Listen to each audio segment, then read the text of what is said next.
If ever imong anak nagtan-aw unsa may ka-message. Anak ko, anak, may makakita ni mo kahanda pagyapo ko sa ibong anak. Bisag layo ta nga bulag sa ibong papa. Bayon ta dili mo sabi ko na nga ibo ara gyapon ko ina. Yes. Hi guys, so we are here in Bukidnon and looking for a family that we can listen to their story or maybe we can give them a small gift. Let's go.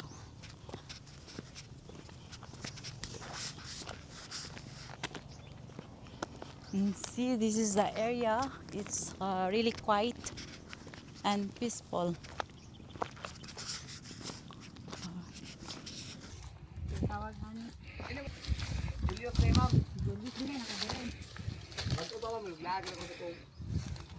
Ati ba, kapangita mi ka na bitang wala bitang senior na is makahatag kong gamay among interview. Ay, nasi angkol din eh. Ha? Ato si...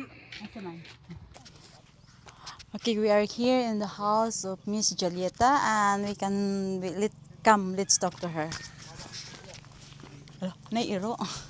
Hello. Si. Hi, good afternoon. Kamusta? So, diri ka nagpuyo? Doon sa kabila. Kabila. How old are you? 20. 22. Okay. Unsa imong trabaho pod? Pala na mo inadlaw ra gyapon. So, kamusta ang kinabuhi, panginabuhi pod? Okay gyapon. Okay, ragyapon survive ra. This is money balay sa imong auntie, right? Masaya yung isuon mo siguro. Okay. Dayo ra po ko dire, siguro po ko nagkuan. You just visit here. Pero ang kuan yun ako dito sa sa Danggawan, Malaman. Sa Marama gid ka nagpuyo. Okay. So karon lang ka dire kay nakay trabaho. So kumusta man ang trabaho? Unsa man pod ang trabaho ninyo? Okay lang. Like unsay trabaho ninyo? Ang guwanta na po. Okay. Pero kay anak na. Kamusta? Pero wala po may kuan nga communication bitaw. Kamo kung asa na sila. Pero kung wala ka kabalo kung asa imong o kabalo ko gimingaw gid kas mga pila na katuig. Mag-ufat karong September 4, Babae, lalaki. lucky. So wala kay plano nga i-contact sa Facebook or Wala po to siya cellphone, di po to kabalo cellphone. Tuy malay mo basi matabangan ka namo pangitaon namo siya sa Facebook. Unsay pangalan sa imong bana? Dili may kasado ato live in. Facebook tapos if ever niya makita namo among kuan niya mainta nga makita mo sa imong anak kay di gid sayon nga mabulag sa anak. So kung Pero ang kuan man gud niya nga gusto na siya makibalik sa kuha. Pero dili naman ko. Kaya nga naman. Kuan kining siluson siya nya dili siya mo hatag sa kwarta nga amo ang hinaguan padulong sa inom. So if ever at least for the sake of sa inyong anak, okay ra pud makibabalik ka. Di na ako makibalik sa iya. Pero ang imong anak gusto ka makipag-star sa imong anak. Pero dili man niya ipakita sa kuha. Pero if matabangan ka namo, okay ra, okay sa imo. Among paningkamutan nga matabangan ka namo. If ever imong anak nagtan-aw unsa may ka-message. Anak ko, anak, may makakita ni mo kahanda pagyapo ko sa ibong anak. Bisag layo ta nga bulag sa ibong papa.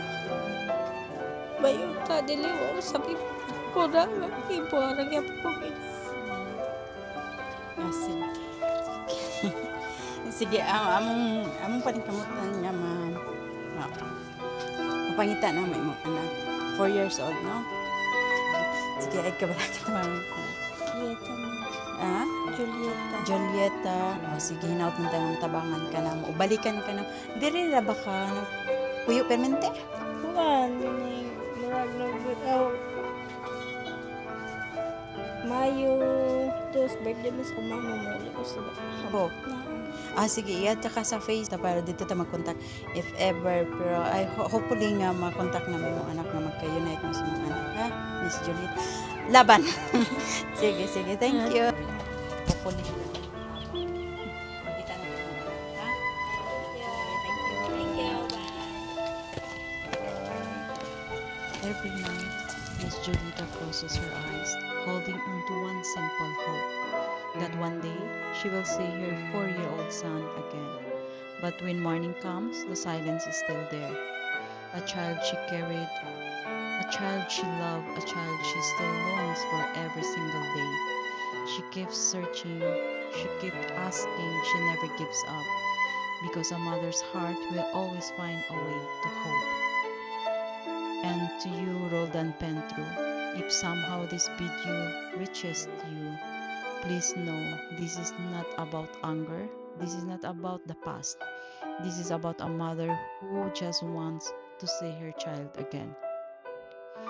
Maybe one day, this message will find you, and maybe that day, a mother and her son will finally be reunited. But for now, we are asking for your help. If anyone has seen or knows anything about their 4-year-old son, please don't stay silent. If any information, no matter how small, can bring them closer to each other. And can you contact us through our email, and we will put the link below. And aside from searching, Miss Jolita is also struggling financially. And she is doing everything she can, but the journey is not easy. And if you have a kind heart, any small help or support will mean so much to her. Your message, your help could bring home back to a mother's life. Because somewhere a mother is still waiting, still searching, still hoping for the child.